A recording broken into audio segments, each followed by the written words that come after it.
ইন্না নাহনু নাযালনা যিকরা ওয়া ইন্না লাহু লাহাফিজুন, নিশ্চয় আমি আল্লাহ এই কোরআনটাকে নাজিল করেছি, আল্লাহু আকবার, এবং এই কোরআনটাকে আমি হেফাজত করব।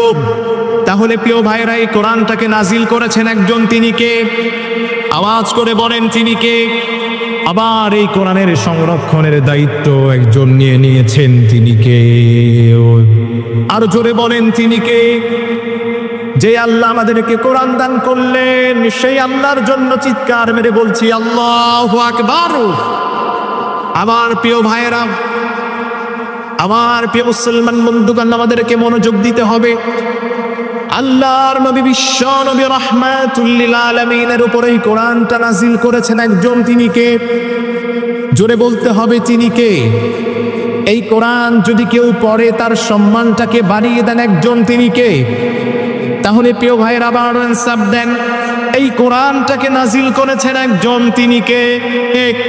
এই কোরআনটা যার উপরে নাজিল হয়েছেন তিনি আমার নবী, আপনার নবী, গোটা কায়নাতের নবী, বিশ্ব নবী রাহমাতুল লিল আলামিন। আল্লাহু আকবার। তাহলে প্রিয় ভাইরা, এই কোরআন যদি আমরা জীবনে বাস্তবায়ন করি, আমাদের জীবনের সম্মান বাড়িয়ে দিবেন একজন, তিনি কে? আরো জোরে বলেন তিনি কে? আপনি এবারে বোঝেন, সামথিং লজিক, এটা আপনি একটু বোঝেন।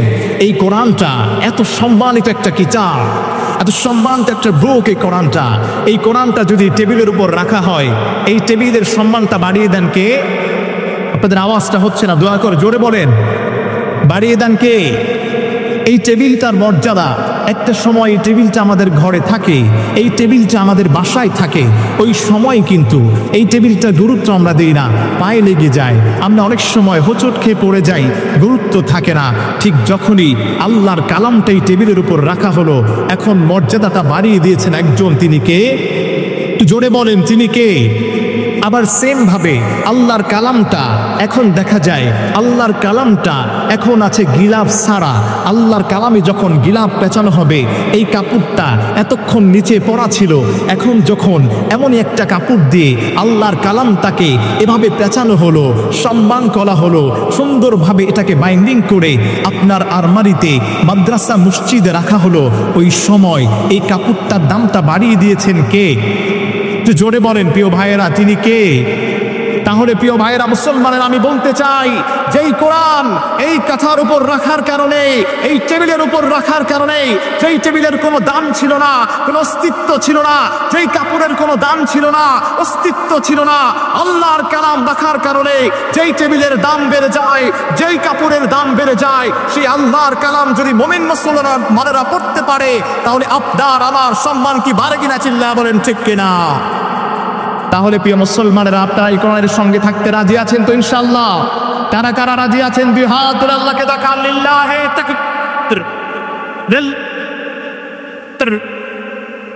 তাকবীর বিকুম ওয়া রাহমাতুল্লাহি ওয়া বারাকাতুহু। এটা কি কবরস্থানে সালাম দিলাম? বুঝতেছি না তো।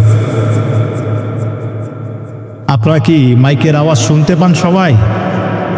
আরো আসতে বলেন, শুনতে পান সবাই? তাহলে শুনতে পেলে তো একটা মানুষ যখন কথা বলে তখন তো অ্যান্সার দেওয়ার কথা, আপনি তো অ্যান্সার দিবেন, উত্তর দিবেন, জবাব দিবেন। আপনাকে যদি কেউ ডাকে, যদি কেউ বলে আব্দুস সালাম তাআল হুনা, আব্দুস সালাম এদিকে আসো, তখন আমরা কি বলি? যে আমি আসতেছি, ঠিক কিনা ভাই? একটু জোরে বললেন, আমি একটু কানে কম শুনি তো, একটু জোরে বললে ভালো হবে। আপনারা মোমেন শাহীর মানুষ। বর্তমান বাংলাদেশের জরিপ অনুযায়ী গোটা বাংলাদেশের যে সমস্ত জেলা রয়েছে, এর মধ্যে দাওয়াত ও তাবলীগের কাজ, আলেম ওলামা বেশি, ইসলামের কাজ হয় বেশি এই মোমেন শাহীতে। সুবহানাল্লাহ পড়েন। তাহলে মোমেন শাহীতে যদি এত বড় একটা ফ্যাক্টরি থাকে, দিনের পাওয়ার ব্যাংক যদি মোমেন শাহীতে থাকে, যেখানের সিংহভাগ হচ্ছে আলেম ওলামা, যেখানে ঢুকলেই মসজিদ, মাদ্রাসা, যেখানে খানকা, অনবরত ওলামায়ে কেরামগণ মেহনত করে যাচ্ছেন, সেই দেশে আপনারা জন্মে, সেই দেশের মানুষ হয়ে আপনার আমার আওয়াজ যদি সিংহের আওয়াজ থেকে বিড়ালের আওয়াজ হয়, তাহলে এটা কি মানা যায়? না, হ্যাঁ, এই আওয়াজ তো আপনাদের বিড়ালের মতো মনে হয়। প্রিয় ভাইরা, আমাদের আওয়াজটা কিসের মতো হতে হবে একটু জোরে বলেন। সিংহের মতো। আরো জোরে বলেন, কিসের মতো? সিংহের মতো তো আওয়াজটা হয় নাই, জোরে সোরে বলেন কিসের মতো? আপনাদের জেলার নামটা আপনারা জানেন, মোমেন। জোরে বলেন আল্লাহু আকবার। শুরুতেই মোমেন। আল্লাহ বলেছেন মোমিনদের জন্য আমি আল্লাহ জান্নাত রেখেছি, সুবহানাল্লাহ পড়েন। ওই মোমিনদের সাথে আপনাদের নামটা আল্লাহ যুক্ত করে দিয়েছেন, আল্লাহু আকবার পড়েন। তাহলে যে আল্লাহ ঘোষণা করছেন তোমরা শুধু মুসলিম হলেই চলবে না, শুধু বিশ্বাসী হলেই চলবে না, আল্লাহর উপর একত্ববাদের ঈমান আনতে হবে, তোমাদেরকে মুমিন হতে হবে। আর মুমিন যারা হবে তাদেরকেই আমি আল্লাহ আমার জান্নাতে প্রবেশ করায় দিব। আল্লাহু আকবার। ক্যান্সারটা জোরে দেওয়া যাবে তো ভাইজান ইনশাআল্লাহ? একটু সামনের দিকে আগায় বসেন। দেখে মনে হয় কেমন যেন গোরস্থানের মধ্যে আলোচনা চলছে। একটু জিকির করেন, লা ইলাহা ইল্লাল্লাহ, জোরে লা ইলাহা ইল্লাল্লাহ, জোরে লা ইলাহা ইল্লাল্লাহ। সবাই সবাই পড়েন, লা ইলাহা লা ইলাহা লা ইলাহা ইল্লাল্লাহ মুহাম্মাদুর রাসূলুল্লাহ সাল্লাল্লাহু আলাইহি ওয়াসাল্লাম। তাহলে প্রিয় ভাইরা, আমাদের নামের শুরুতে মোমেন শাহী, একটা শাহী অবস্থা ফিল করি আমরা সব সময়। এই মোমেন শাহীর মাটি হচ্ছে ইমানদারের মাটি, চিল্লায় বলেন ঠিক কিনা? এই মোমেন শাহীর মাটি হচ্ছে কোরআনের মাটি, চিল্লায় বলেন ঠিক কিনা? এই মোমেন শাহীর মাটি হচ্ছে প্রকৃত মুমিন, ইমানদার এবং মুসলমানদের মাটি, চিল্লায় কোন ঠিক কিনা? এই মোমেন শাহীতে প্রবেশ করলেই, আপনি যখনই প্রবেশ করবেন, এই মোমেন শাহীতে পা রাখার সঙ্গে সঙ্গে আপনাকে কিছু নাম মনে নিয়ে এই মোমেন শাহীতে প্রবেশ করতে হবে। কারণ এই মোমেন শাহীর জমিনে জন্মগ্রহণ করেছেন আল্লামা হাফেজ, যার নাম আমরা সবাই বিভিন্ন পাতায় পাতায় দেখি, মুমিনের হৃদয়ে গাঁথা হয়েছে। আল্লামা আব্দুর রহমান হাফিজ এই মোমেন শাহীতে জন্মগ্রহণ করেছে, চিল্লা বলেন ঠিক না? এই মোমেন শাহীর সন্তান হলো, আপনারা অনেকেই জানেন না, এই মোমেন শাহীর মাটিতে জন্মিয়েছেন চর খরিচার পীর সাহেব হুজুরের নাম জানেন আপনারা? আল্লামা মাহমুদুল হাসান দামাত বারাকাতুহুম। উনি এই মোমেন শাহীর সন্তান। আল্লাহু আকবার পড়েন। এই মোমেন শাহীতে হাজার হাজার লাখো লাখো আলেম ওলামার পদচারণা। এই গোটা বাংলাদেশে জরিপ করা হয়েছে, জরিপে উঠে এসেছে গোটা বাংলাদেশের মধ্যে সব থেকে দিন ইমানের সবচেয়ে বড় মার্কাজ, দিন ইমানের ক্ষেত্রে, দাওয়াত ও তাবলীগের মেহনতের ক্ষেত্রে নাম্বার ওয়ান, ওয়ানলি ওয়ান, শুরুতেই যাদেরকে বিবেচনা করা হয় তারা হচ্ছে মোমেন শাহীর মানুষ, চিল্লা বলেন ঠিক কিনা? এজন্য প্রিয় ভাইরা, আমরা যে মোমেন শাহী, আপনারা যে মোমেন শাহী জন্মিয়েছেন, মোমেন শাহীতে আপনারা আছেন, এতে আপনারা খুশি না বেজার? খুশির আওয়াজ এত কম হয় না, আরো জোরে বলতে হয়, আওয়াজ করে বলে আপনারা খুশি না বেজার? কারা কারা খুশি? দুই হাত তুলে আল্লাহকে দেখান, লিল্লাহ তাকবীর, লিল্লাহে তাকবীর, লিল্লাহ তাকবীর। এই তাকবীর দিয়ে হবে না, আমার আওয়াজের চেয়ে আপনাদের আওয়াজ জোরে হতে হবে, মাইকের আওয়াজের চেয়ে জোরে হতে হবে। একজন যুবক দাঁড়ায় যান, একটা তাকবীর দেন আল্লাহর নামে, সবাই তার সাথে দাঁড়ান। একজন যুবক কে আছেন? একজন যুবক দাঁড়ান, নারে তাকবীর।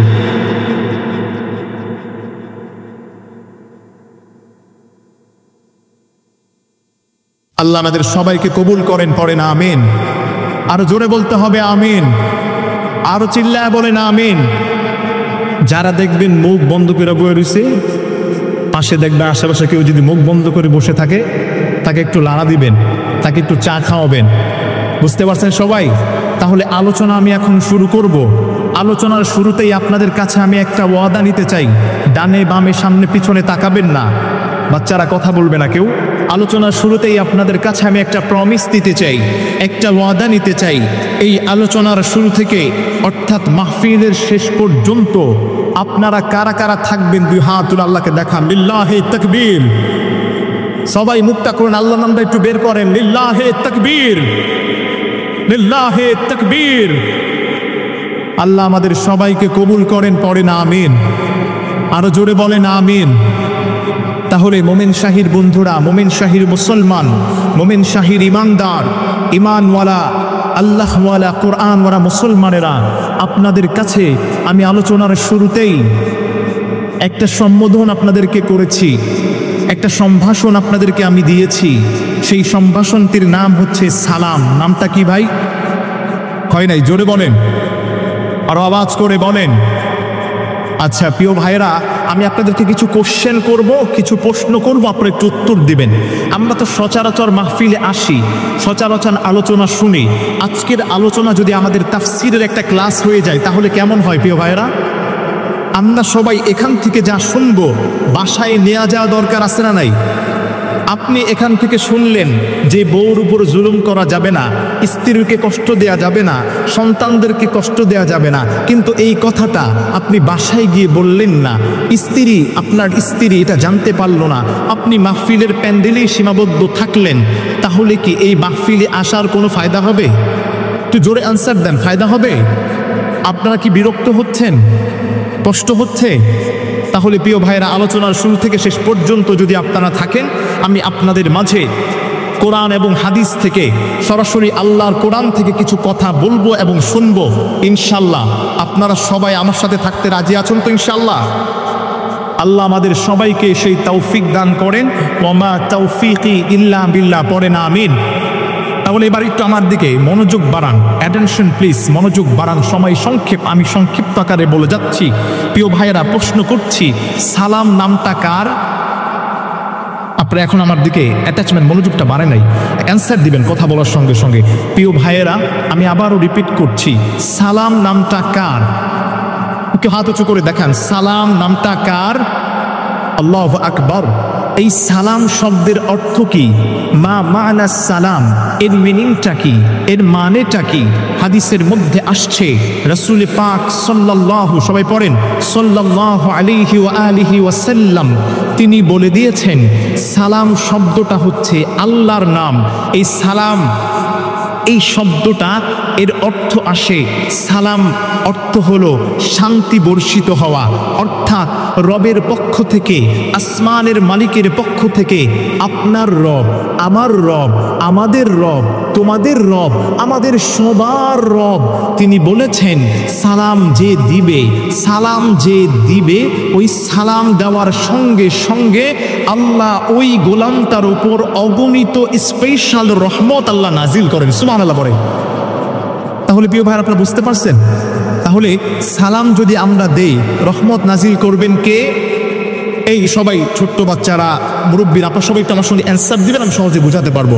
তাহলে প্রিয় ভাইরা, যদি আমরা সালাম দেই, রহমত নাজিল করেন কে? এই দুনিয়াতে আপনি আর আমি যে জীবিত আছি, আমি আর আপনি যে বেঁচে আছি, একমাত্র কার রহমতে? সবাই আল্লাহর নাম জোরে বলবেন, একমাত্র কার রহমতে, কার করুণায় আমরা বেঁচে আছি, কার দয়ায় আমরা বেঁচে আছি? তাহলে প্রিয় ভাইরা, আল্লাহর রহমত আর দয়া আমাদের দরকার আছে না নাই? কার কার আল্লাহর রহমত দরকার আছে? একটু হাত তুলে দেখান। লিল্লাহে তাকবীর, লিল্লাহে তাকবীর। আল্লাহ আমাদের সবাইকে কবুল করেন, পড়েন আমিন। এরপরে আসেন রাসূল, এবার সরাসরি হাদিসে চলে যাচ্ছে, আপনি খেয়াল করেন, আমি সময় নিয়ে নিয়ে কথা বলবো, আপনাদেরকে আমি আলোচনা গুছিয়ে দিয়ে যাব ইনশাল্লাহ। আল্লাহ আমাদেরকে কবুল করেন, পড়েন আমিন। মিশকাত শরীফের মধ্যে, বুখারী এবং মুসলিম অসংখ্য হাদিসের মধ্যে এই বর্ণনাটি পাওয়া যায়।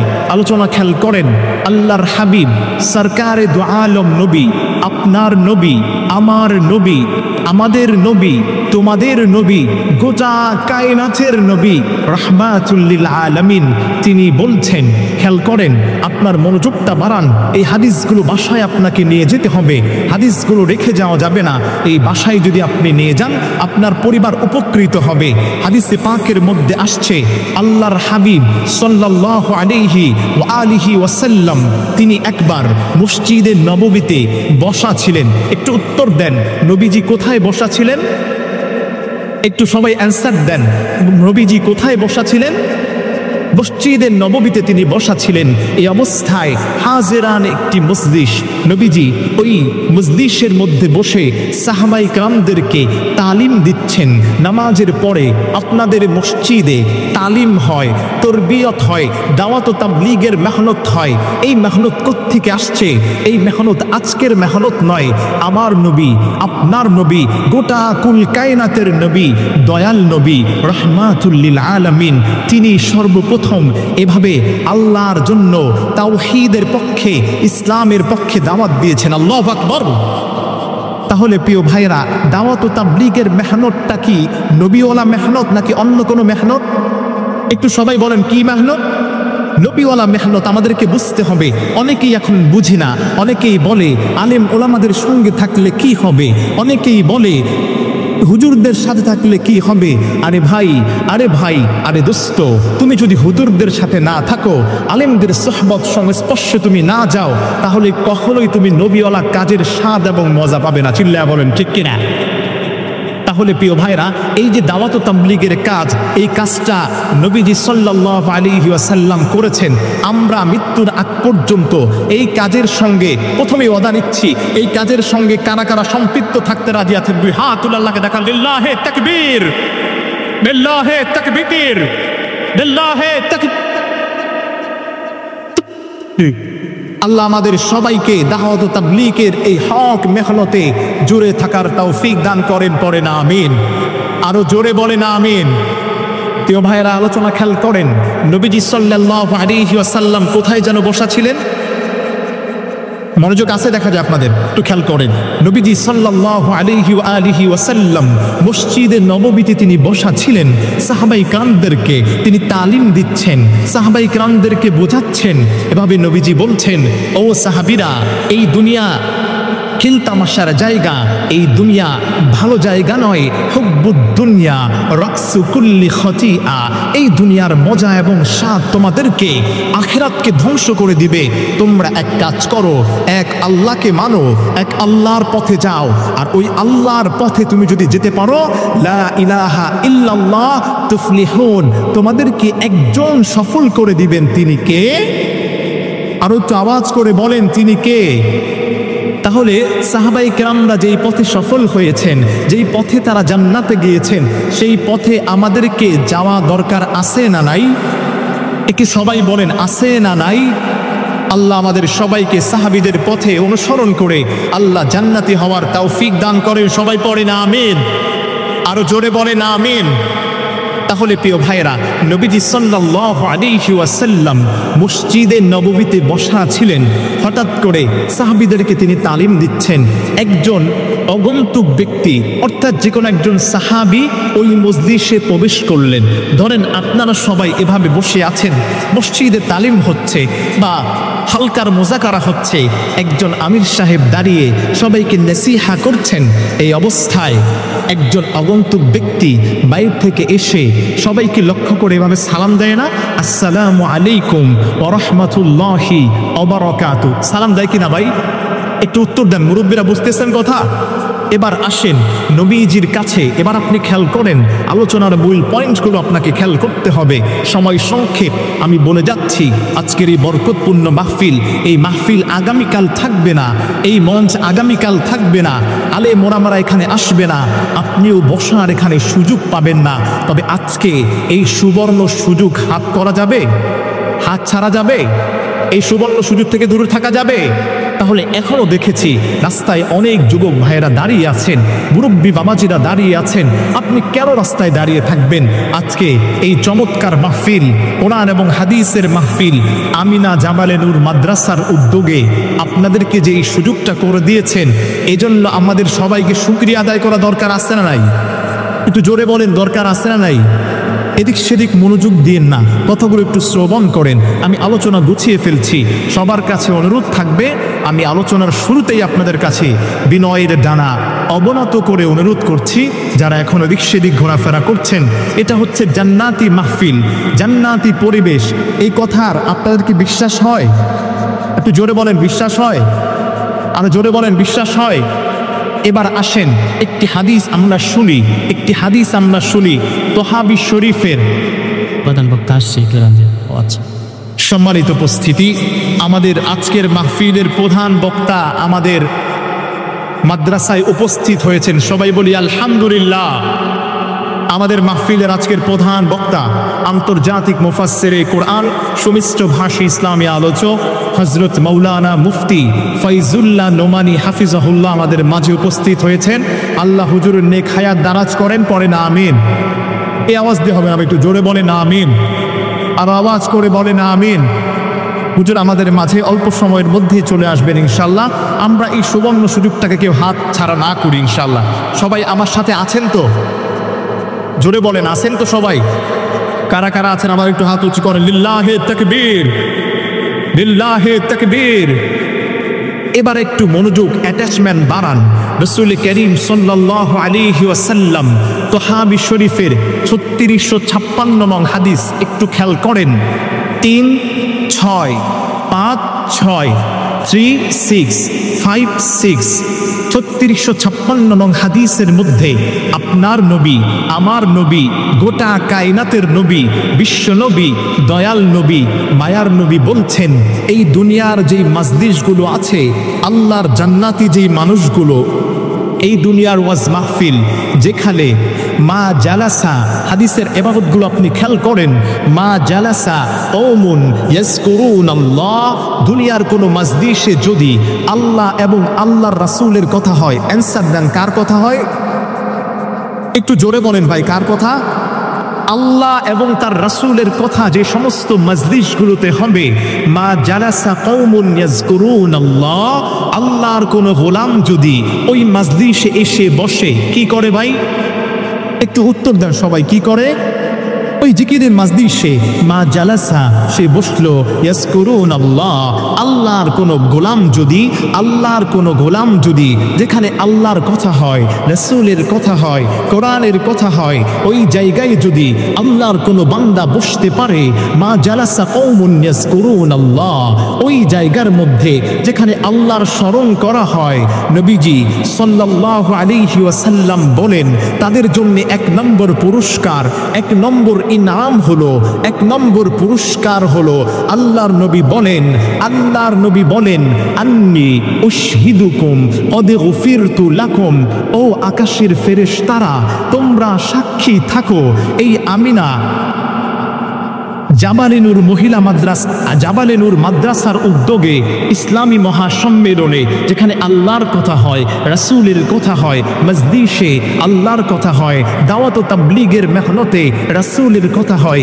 এই মজলিসে যারা বসেছে, খেয়াল করেন, নবীজি বলেন, আন্নী উশহিদুকুম কদ গফিরতু লাকুম, ও আসমানের ফেরেশতারা তোমরা সাক্ষী থাকো, আন্নী উশহিদুকুম, তোমরা সাক্ষী থাকো, কদ গফিরতু লাকুম, আমি আল্লাহ ওই বান্দাদের গুনাহগুলো মাফ করে দিলাম। সুবহানাল্লাহ পড়ে আর জোরে বলেন আল্লাহু আকবার। তাহলে প্রিয় ভাইরা, এই মাজলিসে আসলে গুনাহগুলো মাফ করেন কে? একটু জোরে বলেন, মাফ করেন কে? একটু হাত উঁচু করে বলেন, মাফ করেন কে? তাহলে প্রিয় ভাইরা, আপনারা 1 নম্বর পুরস্কার পেয়েছেন তো ইনশাআল্লাহ? এই মুরব্বী বাবাজি, আপনি কি রাগ করছেন? কোথায় যায়? কষ্টমে যায় না? আচ্ছা, সবাই আমাদের একটু অ্যাটাচমেন্ট বাড়ান। মাশাআল্লাহ প্রিয় ভাইয়েরা, একটু অ্যাটাচমেন্ট, মনোযোগ বাড়ান। সময় কিন্তু সংক্ষেপ, আমি বলে যাচ্ছি, এটা কিন্তু তাফসীর ক্লাস, আপনারা আমার সঙ্গে বলবেন। প্রিয় ভাইয়েরা, তাহলে এই মাজলিসে যে আমরা আসছি, আমিনা জাবালে নূর মাদ্রাসার মহাসম্মেলন, কোরআনের সম্মেলন যদি আমরা আসি, আল্লাহ আল্লাহর রাসূলের কথা যদি আমরা শুনি এবং বলি, 1 নম্বর পুরস্কার কি ভাই? সবাই বলেন। এই যে মনোযোগ বাড়াতে হবে, একটু উত্তর দিবেন, উত্তর দিলে আমি সহজে আপনাদেরকে বোঝাতে পারবো। 1 নম্বর পুরস্কার হলো আল্লাহ ওই বান্দার সব গুনাহগুলোকে মাফ করে দেন। সুবহানাল্লাহ পড়ে। এরপরে নাম্বার 2 আসানি, 2 নম্বর পুরস্কার হলো যারা এই মাহফিলগুলোতে আসবে, যারা বসবে, আল্লাহর হাবিব বলেন অবুদ্দিলাত সাইয়্যাতিকুম হাসানাত বাদদালা ইউবাদদিলু তাবদীলান, মানে চেঞ্জ করা, পরিবর্তন করা, একটা জিনিস থেকে অপর জিনিসে স্থানান্তরিত হওয়া। যেই বান্দাগুলো এই মাহফিলে বসবে, আল্লাহর হাবিব বলেন অবুদ্দিলাত সাইয়্যাতিকুম হাসানাত, সাইয়্যাত বলা হয় গুনাহকে, পাপকে, মন্দ কাজকে। আল্লাহর হাবিব বলেন যেই বান্দাটা, যেই উম্মতটা এই মাহফিলগুলোতে বসবে, আল্লাহ ওই বান্দার সব গুনাহ মাফ করে অবুদ্দিলাত সাইয়্যাতিকুম হাসানাত, ওই গুনার পরিবর্তে আল্লাহ সব তার আমলনামায় লিখে দিবেন। আল্লাহু আকবার। তাহলে প্রিয় ভাইরা, এই মাহফিলে যে আমরা আসছি, পুরস্কার কয়টা ভাই? একটু জোরে বলেন কয়টা? তাহলে এখনো যারা দূরে আছেন আপনারা কি পুরস্কার পাবেন? তাহলে পুরস্কার যারা বসবে, আল্লাহর জিকির করবে, আল্লাহর জিকির শুনবে, মা জালাসা কওমুন ইয়াযকুরুনাল্লাহ, আল্লাহ বলেন নবীর মাধ্যমে ওই বান্দার অসংখ্য ভুল হয়েছে, আমি আল্লাহ তার গুনাহগুলোকে সব দ্বারা আমি আল্লাহ পরিপূর্ণ করে দিলাম। আল্লাহু আকবার। তাহলে প্রিয় ভাইয়ের, এবার আমি আপনাদেরকে একটা প্রশ্ন করি, যদি আপনার আমার দেখা যায় 30 বছরের গুনাহ, 40 বছরের সগীরা গুনাহ, 50 বছরের সগীরা গুনাহ যে আমরা মাথায় নিয়ে নিয়ে ঘুরতেছি, এই মাজলিসগুলোতে প্রবেশ করলেই আপনার আমার সগীরা গুনাহগুলো কি আর থাকবে? আরো জোরে বলেন, থাকবে? তাদেরকে বিশ্বাস হচ্ছে না কথা আমার? হাদিসের রেফারেন্স কিন্তু আমি দিয়েছি, আপনারা বুঝতে পারছেন কথা? তাহলে আপনার আমার 40-50 বছরের গুনাহ কি আর থাকবে? আর আওয়াজ করে বলেন, থাকবে? তাহলে পরিবর্তন করে দিবেন একজন, তিনি কে? হাদিসের মধ্যে ব্যাখ্যা আসছে, এবার ব্যাখ্যায় আপনি চলে যান। হাদিসের মধ্যে ব্যাখ্যায় আসছে যেই বান্দাগুলোর সগীরা গুনাহগুলো আল্লাহ মাফ করে দেয়। ধরেন আপনি মাজলিসে আসছেন, আল্লাহ ওয়াদা করেছেন, আল্লাহর ওয়াদা হচ্ছে সত্য, আল্লাহ যেটা বলবেন এটা সত্য, সত্যবাদী একমাত্র আল্লাহ রাব্বুল আলামিনের কথা ছাড়া আর কার কথা হতে পারে? চিল্লা বলেন ঠিক কিনা? আল্লাহ তাআলা বললেন যে আমি তোমাদের সগীরা গুনাহগুলোকে মাফ করে দিব। এরপরে তাহলে আপনি এবার বিচার করেন, সগীরা হাদিসের মধ্যে আসছে ব্যাখ্যায়, যেই বান্দার সগীরা গুনাহগুলো ঝরে যায়, যেই বান্দার সগীরা গুনাহগুলো সব আল্লাহ দূর করে দেন, ধুয়ে মুছে ছাপ করে দেন, ওই বান্দার ওই গুনাহগুলো মাফ হওয়ার পরে আল্লাহ কবিরা গুনাহগুলোও মাফ করতে থাকেন। আল্লাহু আকবার।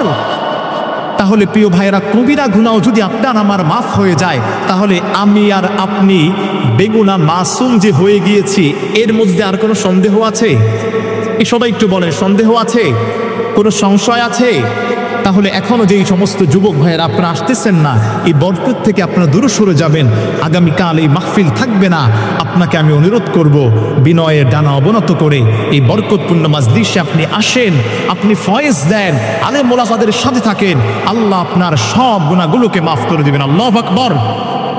তাহলে প্রিয় ভাইয়েরা, এবার আসেন, নবীজি সাল্লাল্লাহু আলাইহি ওয়াসাল্লাম, আলোচনা মনে আছে আপনাদের? একটু অ্যান্সার দেন, মনে আছে? নবীজি সাল্লাল্লাহু আলাইহি ওয়াসাল্লাম কোথায় যেন বসা ছিলেন? মাশাআল্লাহ, আল্লাহু আকবার। আল্লাহ মুমিন শাহির মুসলমানদেরকে সিংহের মতো কবুল করেন, পড়েন আমিন। আশারায়ে মুবাশশারা 10 জন জান্নাতি সাহাবী জানা ছিলেন, আল্লাহ তাদের মতো কবুল করেন, পড়েন আমিন। নবীজি সাল্লাল্লাহু আলাইহি ওয়াসাল্লাম মসজিদে নববীতে বসা ছিলেন, আল্লাহর হাবিব সবাইকে তালিম দিচ্ছেন। এর মধ্যে হাদিসটা মনে রাখবেন, এর মধ্যে একজন সাহাবী আসলেন, এসে বললেন আসসালামু আলাইকুম। কি বললেন ভাই? একটু জোরে অ্যান্সার দেন, কি বললেন? আসসালামু আলাইকুম শব্দটা তিনি বের করলেন। আল্লাহর হাবিব ওই বান্দাটার দিকে তাকিয়ে, ওই উম্মতের দিকে তাকিয়ে, ওই ব্যক্তিটার দিকে তাকিয়ে আল্লাহর নবী বললেন, এই বান্দাটা যে তোমাদের উদ্দেশ্য করে, আমাদের সবাইকে উদ্দেশ্য করে বলেছে আসসালামু আলাইকুম, নবীজি বলেন ওই বান্দার আমল নামায় 10 হাসানা, 10 হাসানা লিপিবদ্ধ করেছেন। আল্লাহু আকবার। তাহলে প্রিয় ভাইরা, সালাম দিয়েছেন আসসালামু, একটু অ্যান্সার দেন সবাই, কি দিয়েছেন? আসসালামু আলাইকুম। এর পরবর্তীতে হাদিসের ব্যাখ্যায় আসছে অপর একজন সাহাবী ওই মজলিসে আসলেন, তিনি এসে বললেন আসসালামু আলাইকুম ওয়া রাহমাতুল্লাহ। একটু বাড়িয়ে বলেছেন, খেয়াল করেছেন আপনারা?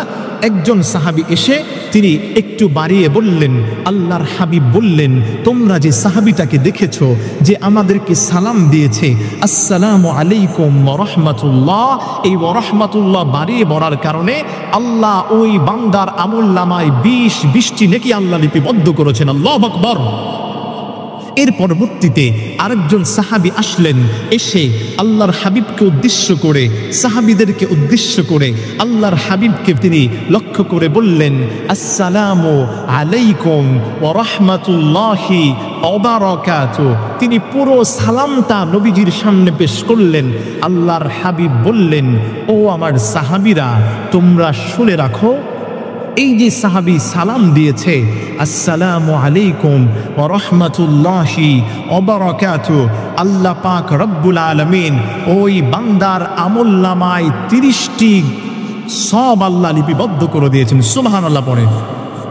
তাহলে প্রিয় ভাইরা, সালাম দিলে খুশি হয়ে যান কে? আপনারা আবার ঘুমিয়ে গিয়েছেন, একটু অ্যান্সার দেন। খুশি হয়ে যান কে? আমাদেরকে রহমত, মাগফিরাত, নাজাত দিয়ে ধন্য করে দেন একজন, তিনি কে? তাহলে প্রিয় ভাইরা, আসসালামু আলাইকুম ওয়া রাহমাতুল্লাহি ওয়া বারাকাতুহু, আমরা এই সালামটার প্রচলন করতে রাজি আছি তো ইনশাআল্লাহ? কারা কারা রাজি আছেন? দুই হাত তুলে আল্লাহকে দেখান। লিল্লাহে তাকবীর, লিল্লাহে তাকবীর।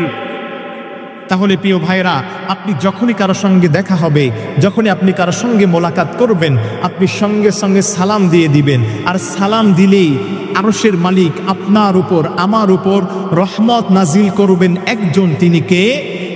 ক্যাসেটটা সবাই দিচ্ছেন না, জোরে বলেন তিনি কে? আরো জোরে বলেন তিনি কে? আচ্ছা, এবার আসেন, সালাম নামটা কার? অনেকে বলতেছে জোরে বলেন সালাম নামটা কার? আরো জোরে বলেন সালাম নামটা কার? আরো জোরে বলেন সালাম নামটা কার? সেই আল্লাহ বলছেন, সেই আল্লাহ বলছেন। এবার আসেন, বাড়ির জন্য বাড়ির কাজ আমি দিয়ে যাচ্ছি, বাড়ির কাজ হোমওয়ার্ক আমি দিয়ে যাচ্ছি, একটু খেয়াল করেন।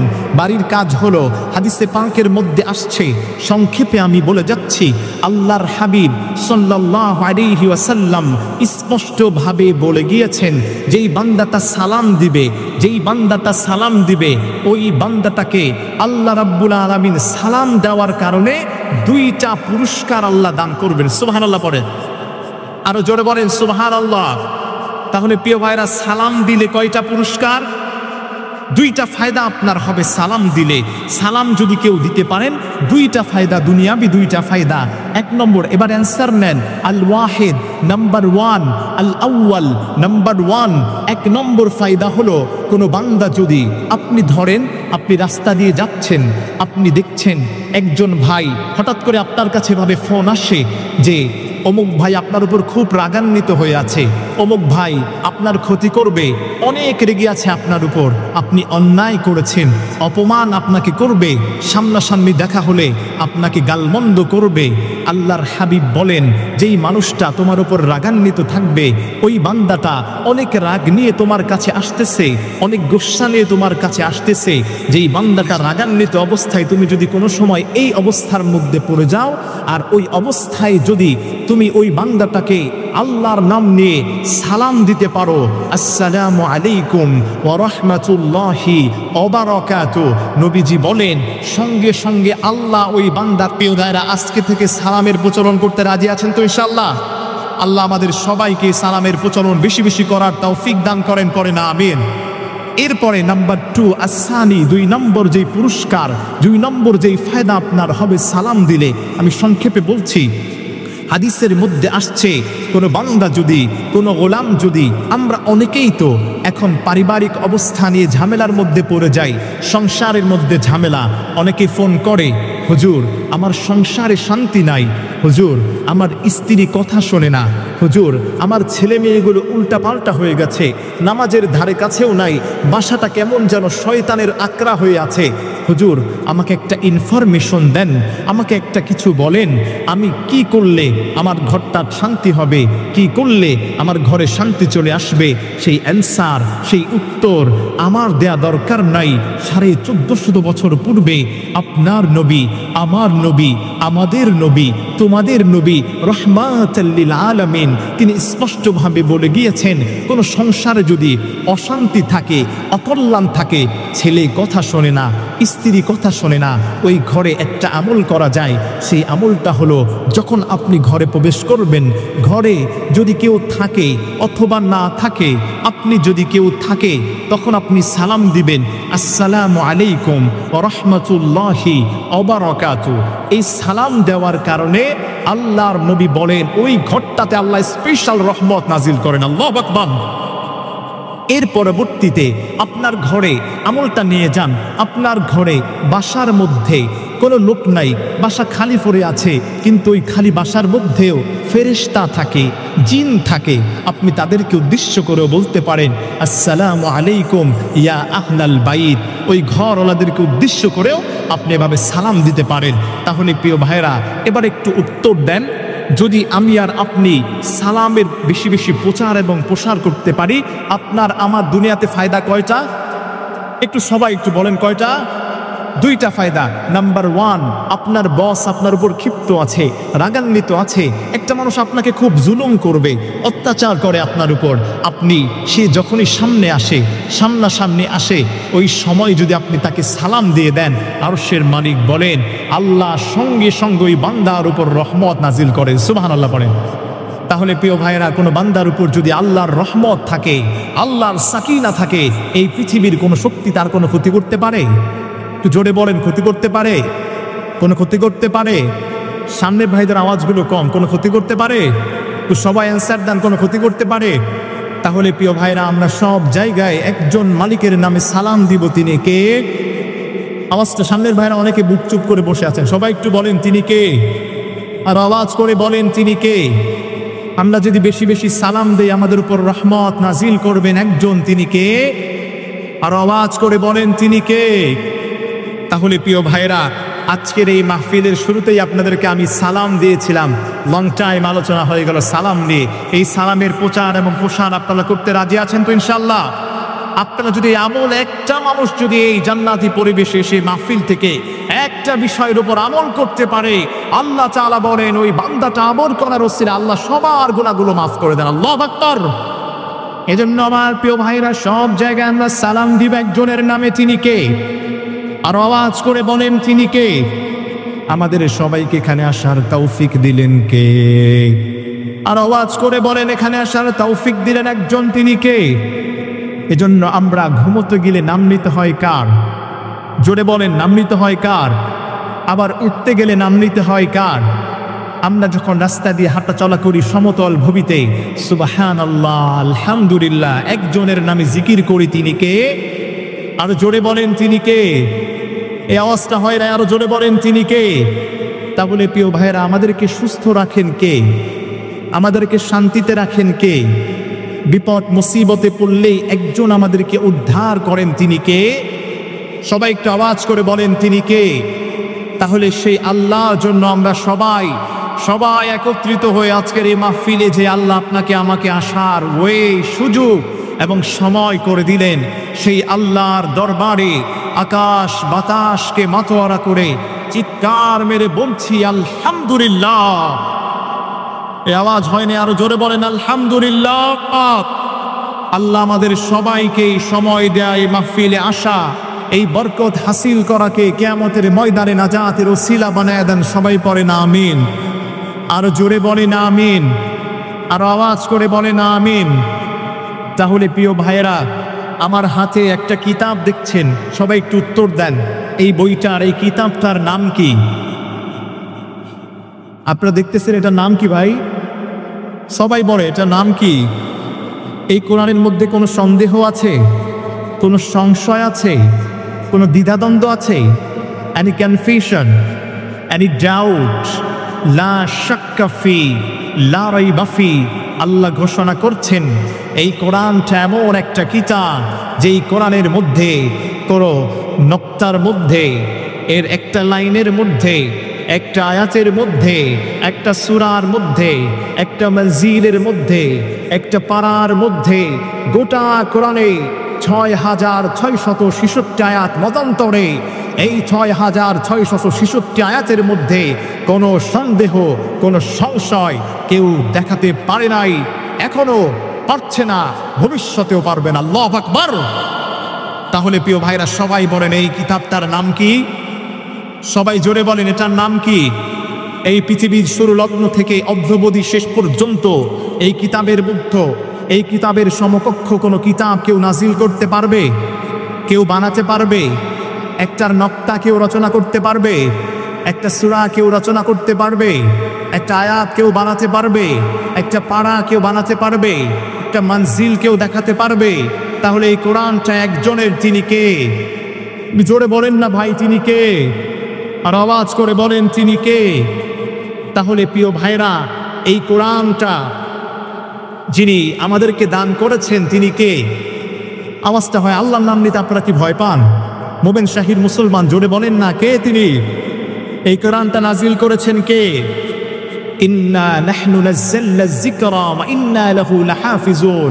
নিশ্চয় আমি আল্লাহ এই কোরআনটাকে নাজিল করেছি, আল্লাহু আকবার, এবং এই কোরআনটাকে আমি হেফাজত করব। তাহলে প্রিয় ভাইরা এই কোরআনটাকে নাজিল করেছেন একজন, তিনি কে? আওয়াজ করে বলেন তিনি কে? আবার এই কোরআনের সংরক্ষণের দায়িত্ব একজন নিয়ে নিয়েছেন, তিনি কে? আর জোরে বলেন তিনি কে? যে আল্লাহ আমাদেরকে কোরআন দান করলেন সেই আল্লাহর জন্য চিৎকার মেরে বলছি আল্লাহু আকবার। আমার প্রিয় ভাইরা, আমার প্রিয় মুসলমান বন্ধুগণ, আমাদেরকে মনোযোগ দিতে হবে। আল্লাহর নবী, বিশ্ব নবী রাহমাতুল লিল আলামিনের উপরে এই কোরআনটা নাজিল করেছেন একজন, তিনি কে? জোরে বলতে হবে তিনি কে? এই কোরআন যদি কেউ পড়ে তার সম্মানটাকে বাড়িয়ে দেন একজন, তিনি কে? তাহলে প্রিয় ভাইরা আবার অ্যানসার দেন, এই কোরআনটাকে নাজিল করেছেন একজন, তিনি কে? এই কোরআনটা যার উপরে নাজিল হয়েছেন তিনি আমার নবী, আপনার নবী, গোটা কায়নাতের নবী, বিশ্ব নবী রাহমাতুল লিল আলামিন। আল্লাহু আকবার। তাহলে প্রিয় ভাইরা এই কোরআন যদি আমরা জীবনে বাস্তবায়ন করি আমাদের জীবনের সম্মান বাড়িয়ে দিবেন একজন, তিনি কে? আর জোরে বলেন তিনি কে? আপনি এবারে বোঝেন সামথিং লজিক, এটা আপনি একটু বোঝেন। এই কোরআনটা এত সম্মানিত একটা কিতাব, এত সম্মানিত একটা বুক এই কোরআনটা। এই কোরআনটা যদি টেবিলের উপর রাখা হয়, এই টেবিলের সম্মানটা বাড়িয়ে দেন কে? আপনাদের আওয়াজটা হচ্ছে না, দয়া করে জোরে বলেন, বাড়িয়ে দেন কে? এই টেবিলটার মর্যাদা, একটা সময় এই টেবিলটা আমাদের ঘরে থাকে, এই টেবিলটা আমাদের বাসায় থাকে, ওই সময় কিন্তু এই টেবিলটার গুরুত্ব আমরা দিই না, পায়ে লেগে যায়, আমরা অনেক সময় হোঁচট খেয়ে পড়ে যাই, গুরুত্ব থাকে না। ঠিক যখনই আল্লাহর কালামটা এই টেবিলের উপর রাখা হলো, এখন মর্যাদাটা বাড়িয়ে দিয়েছেন একজন, তিনি কে? একটু জোরে বলেন তিনি কে? আবার সেম ভাবে আল্লাহর কালামটা এখন দেখা যায়, আল্লাহর কালামটা এখন আছে গিলাফ ছাড়া।